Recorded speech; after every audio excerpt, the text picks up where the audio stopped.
This program is brought to you by Ignite TV. Now you're in command. Visit Rogers.com for more details.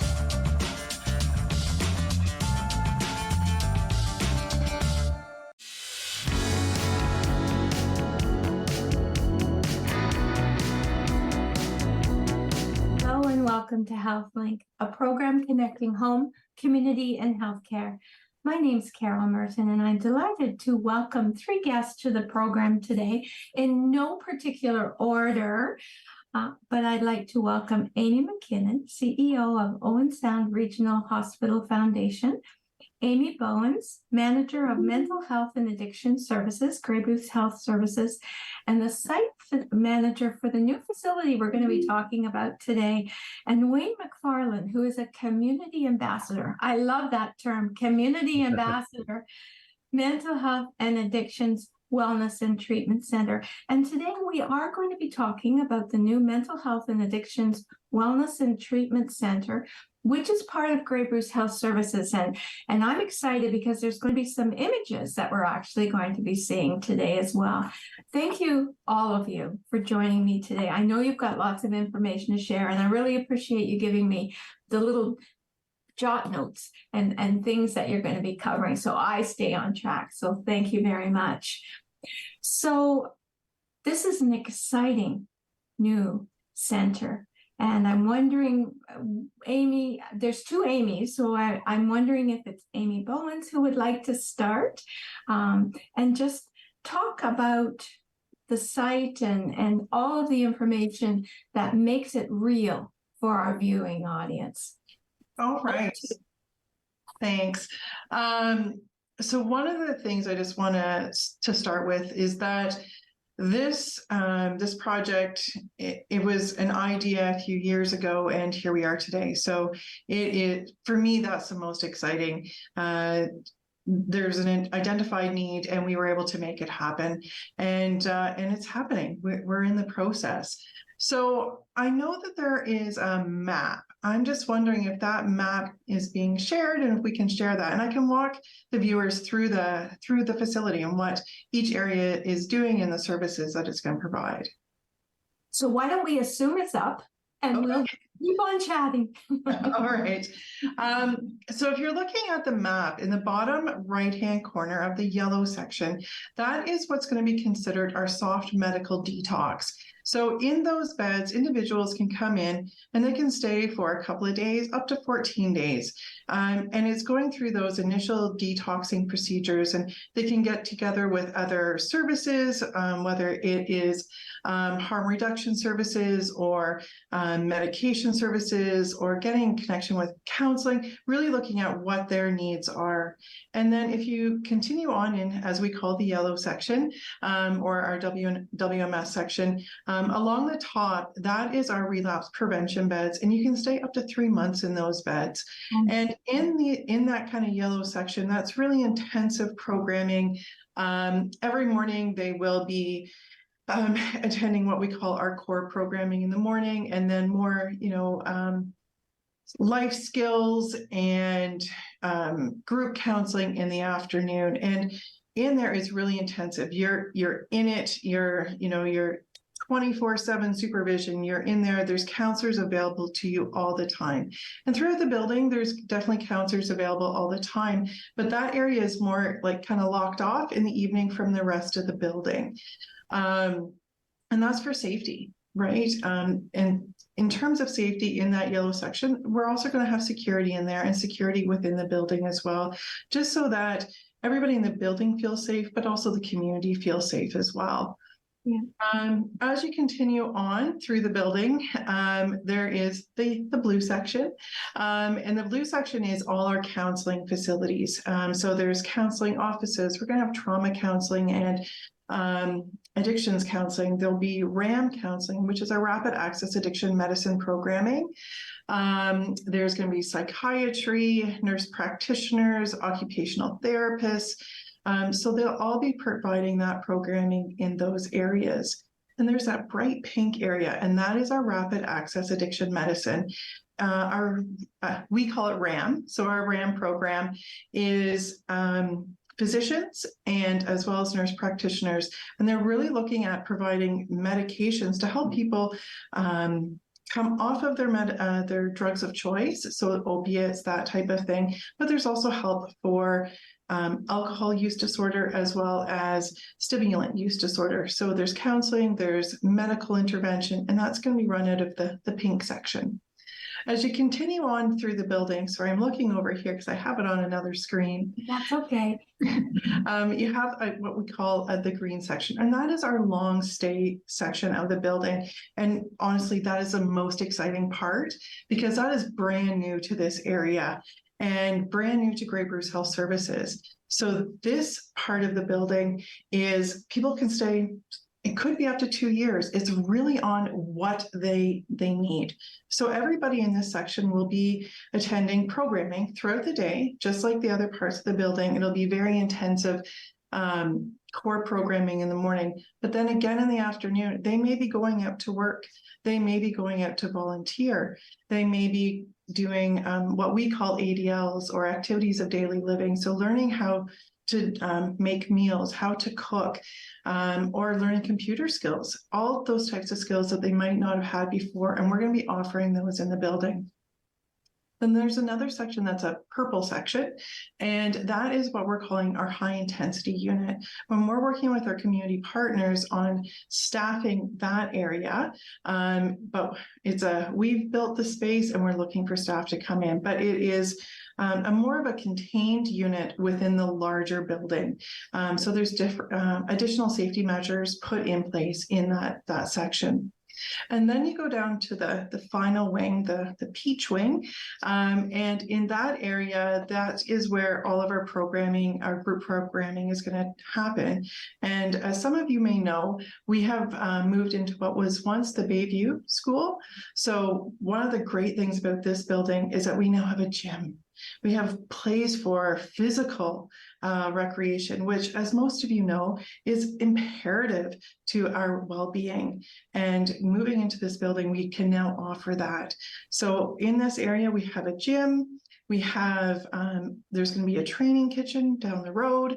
There's our dining room. There's a workshop, a computer lab, and a multi-faith area that is going to have a significant focus on Indigenous practices and symbolism and culture, so that individuals coming here will not feel like this is just, it's not for them. We want it to be seen as a place for everybody. Additionally, there'll be a lounge, and then there's also going to be some quiet office space because we also offer a virtual program. So we want to extend our virtual programming as well. So we have day programming running currently now virtually, and we want to extend that and expand it as well. But right now in our current facility, we just don't have the physical space to do that. So that's something that we're really excited to be doing. And then finally, there's going to be what's called the client cafe. And in that area, the individuals who are living in the long stay part of the building, in their rooms, they don't have anywhere to cook or kind of prepare their own meals. They'll have a fridge and they'll have a sink, but nothing to cook with. So in the client cafe there, they can access those services. If they want to get a snack in the night, they can then go down and make something there. So that's kind of the building. And then the other great thing about this location is the actual outdoor space. There is so much room. And so many of the clients here, we have a map here at WMS Up, and so many of the clients are talking about, oh, I can't wait until we have, people have access to physical space. So we can get outside and we can, play soccer, we can play basketball, we can actually be in nature. And our partnerships that we have developed with Mwikwadon, Saugeen First Nation, and Ayishiming, they have all said, we want some sort of land-based treatment, and we are looking at how we can incorporate that as well on these grounds. One of the first things that we're going to be doing is looking at the plants, the plants that are native to this area and that are very important to their culture. How can we make sure that we have those planted on our grounds? So that's the new building. Wow. Yeah, Wow. it's so exciting.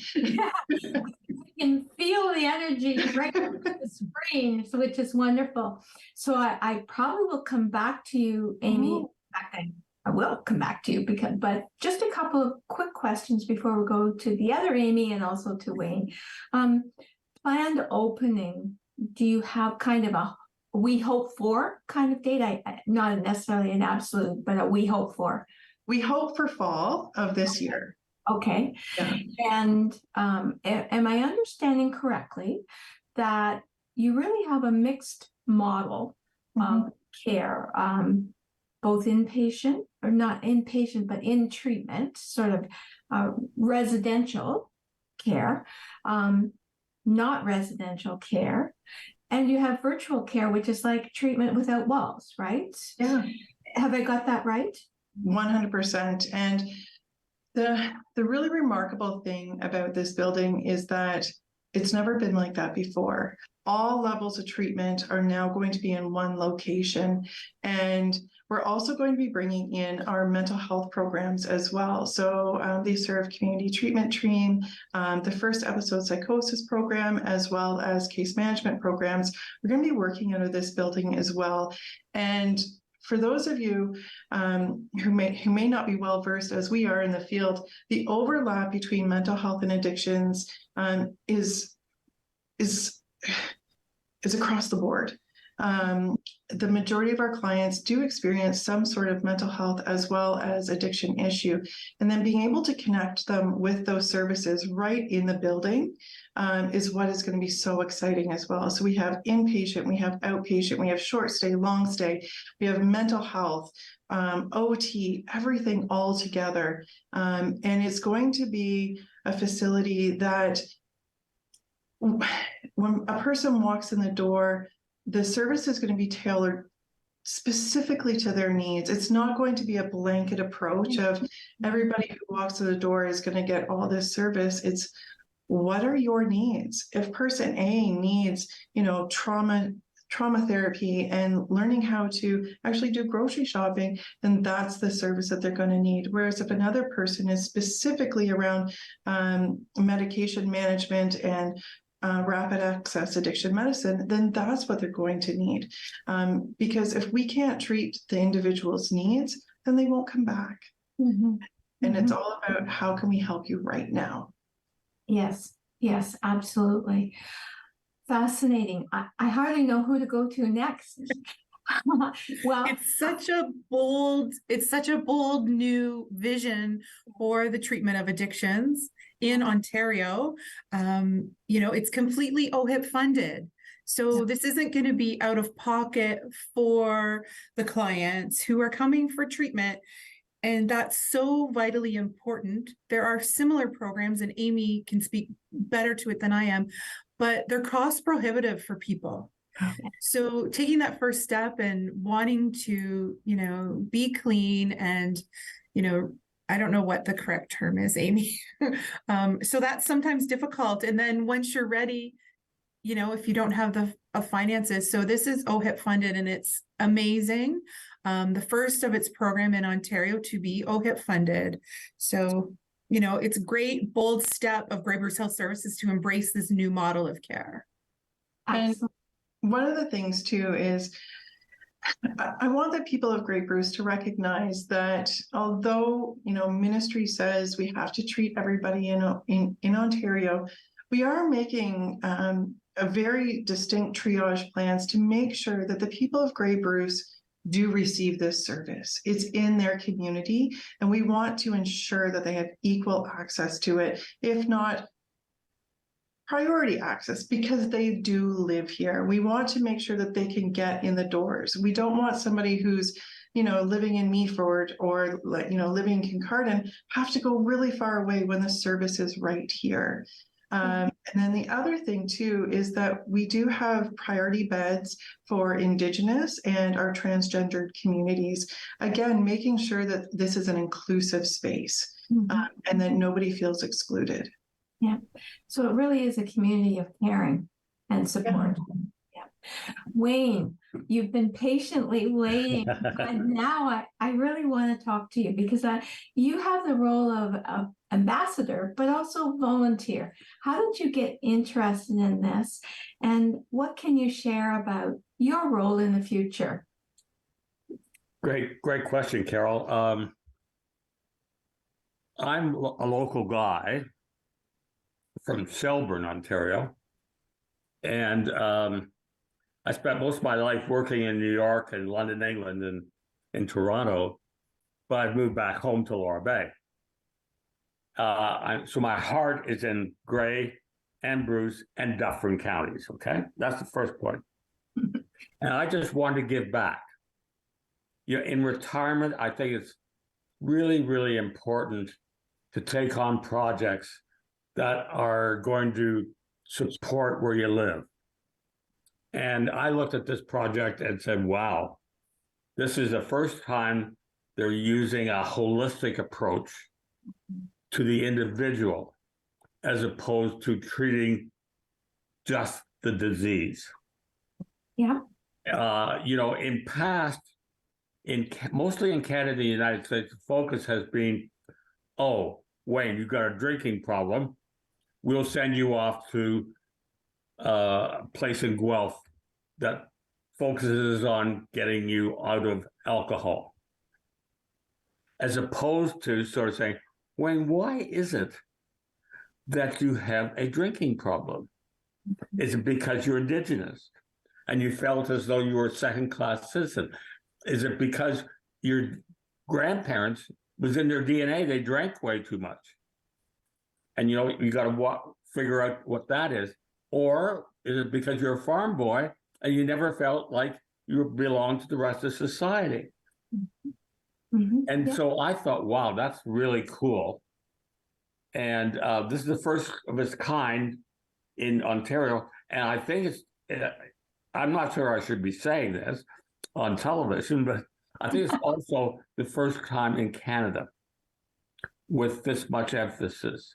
Yeah. Maybe I hope I'm not saying anything out of school, but so I'm very excited about it. So here in Bruce, we're I- pioneers. I call Grey and Bruce counties the Hamptons of Ontario. There you go. And if you just think about it for a moment, there's incredible wealth coming up here. There's incredibly big corporations that are investing in Grey County and Bruce County. Look at Bruce Power. Look at TransCanada Energy pump storage project in Meaford. Look at Great Gulf Homes buying Laura Bay. And, you know, so this is becoming a much more sophisticated area to retire in. Yep.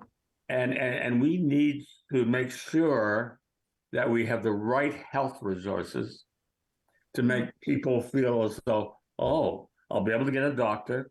I'll be able to have my grandchildren who maybe have mental awareness or mental health issues and addictions get local treatment. So your role as an ambassador and a volunteer will be working to help access funding resources and other volunteers Absolutely. to be able to advocate for this important event. Absolutely. And I can tell you right now, Carol, the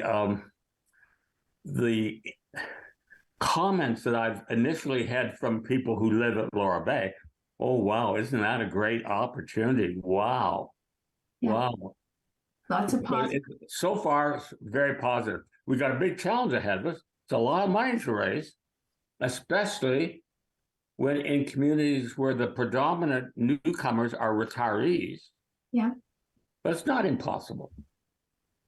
So on that note, I'm going to go to Amy McKinnon because it is about fundraising. I want you to take advantage of this opportunity, but I'm also going to extend an invitation to all of you to return, to be able, once you're open, to be able to share more about your journey and where you are in space and how the community can support you. So that's a standing invitation. You have my email, so please reach out. Amy, let's talk fundraising and how the community can help. You mentioned that it's OHIP funded for attendees or participants in the program. I'm not sure the terminology you'll be using. but you still need to have other things that aren't just program related. What is required from the community, and how can people support this initiative? Yeah, thank you, Carol. How healthcare is funded in Ontario is sort of complex, and I'm not even going to pretend I fully understand it or try to explain it to you or your listeners. Grey Bruce Health Services is responsible for the purchase and renovation of the building, and it certainly comes with a cost. So we are hoping to raise as much money as we can towards the project that has a price tag of around $25 million. Grey Bruce Health Services has contributed 10. So we do have a little bit of a shortfall there to make up however we can. And we're certainly, working with volunteers such as Wayne to engage our community on this really special project. The project is going to be potentially used as a model of care for other programs like it in Ontario. So how proud we should be as Grey Bruce residents that we're part of this project. And you can ask Amy about it as well. They're really going to be having to evaluate the program and provide this information to the Ministry of Health so they can use the program and see how it can be improved. So I think, as a Grey Bruce resident, you may be just like, hey, this is groundbreaking it's an adult facility treatment in my community that I want to support. I believe Mark is putting up the website where people can go. People can also give me a call, 519-372-3925. I'd like to take this opportunity, if I might, to talk about a very special group that we have working on fundraising for this project. As Amy mentioned, this facility will be located at formerly known as the Bayview School. And we have some very proud Bayview alumni who think that this is a fantastic use of their space, and they're coming together to raise money for this facility. So I do encourage you, if you're listening, if you are a Bayview alumni and think this is an amazing project, to please get in touch with me. We can connect everyone together. Their project is just getting started. And I think it's really special. One of the individuals involved, she works here in the mental health and addictions program, and she was a Bayview alumni. We have mothers whose children have had an addiction who's involved in the project. And I think addiction is something that impacts all of us. And so I think it's a great space. And I think it's a great project for people to think about when they're thinking about their philanthropic plans. Yeah. And certainly, I know that the foundation is available, and Mark has probably already demonstrated that where the connection is, but people may say, well, how can I be sure that it's going to go to that project? Because I do hear that in different forms, not this one, but how can people donate and really say, I want to dedicate it to this particular, because I'm excited about this project in our community? What would you say to them? Yeah, so the website that Mark has put up, that specifically tells us if a donation is being made online, that the money is for this particular project. Also, if you just use our general form and put in the comments that it's for the new facility, even if you don't quite know the name, anything in there that indicates the funding is for this new facility.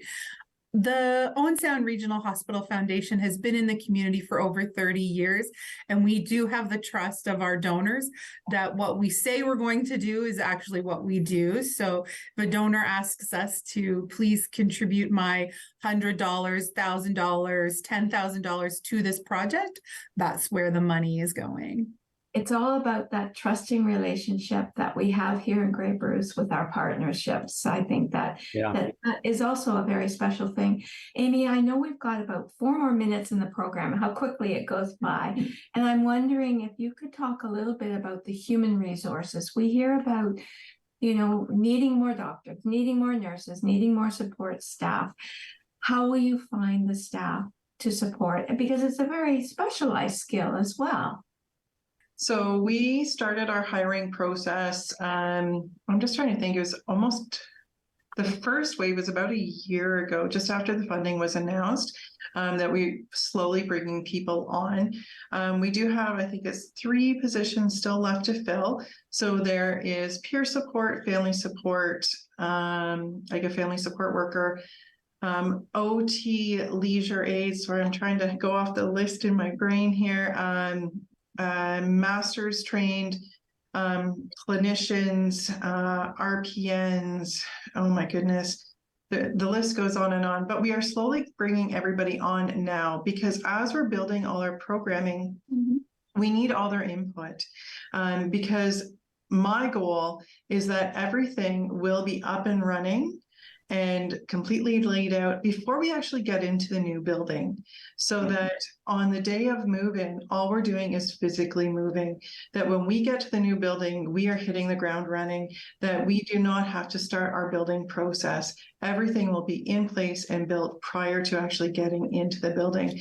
So we have had to bring all those staff on now to start all those, program building pieces and getting to know the clients. And, we're already doing the work. So one of those things was that virtual programming. It's been up and running for almost a year now.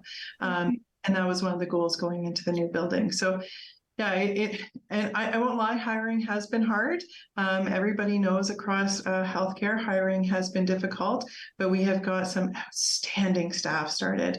And the absolute excitement for this new building and the possibility and just the innovation. The staff that are coming on board are so excited, and they're like, when do we get in? When do we start? When can we be in the building? And what's really interesting too, so right now I'm based out of WMS, the clients, they are so excited as well, saying, I likely won't be in the new building, but this is going to be so beneficial for the people that come after me. So it's exciting. Yeah. So in the last few seconds, how do you prioritize? Because there is such a need. So again, looking at prioritization, we will have a triage system, and it's actually already in the works and almost all developed, but we'll be looking at where do they live? Do they live here? And, then they'll be going from there. But then also looking at, is the individual, do they identify as transgendered or Indigenous? And again, there's priority there. And then moving out further to the larger area. I can't believe the time is up. I want to thank all of you. This is an exciting project for our area and desperately, desperately needed. I wish you every success. Please reach out if there's any way we can assist you as well. And please come back on Rogers TV to tell us more about your exciting initiative. Thank you. Thank you, Carol. Carol. Thank you to our viewing audience for joining us today. Please join us again to learn more about programs, resources, and services available to you and to your family. Take care and stay safe. Thank you.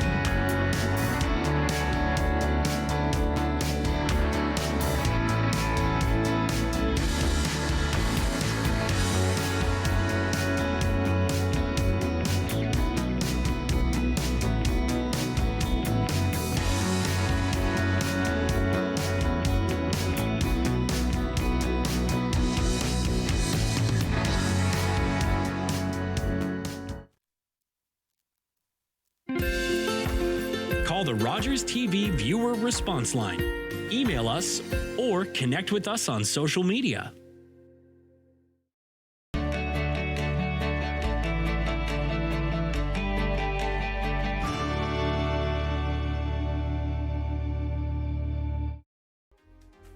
Lovely viewers, it's your host of On the Couch, Antoine El Hashim, reminding you to tune in for every episode of Season 9 of the longest running and most loved local queer talk show on Rogers TV. Check it out. 6,423 missing threads. One for every hate-fueled protest and social post.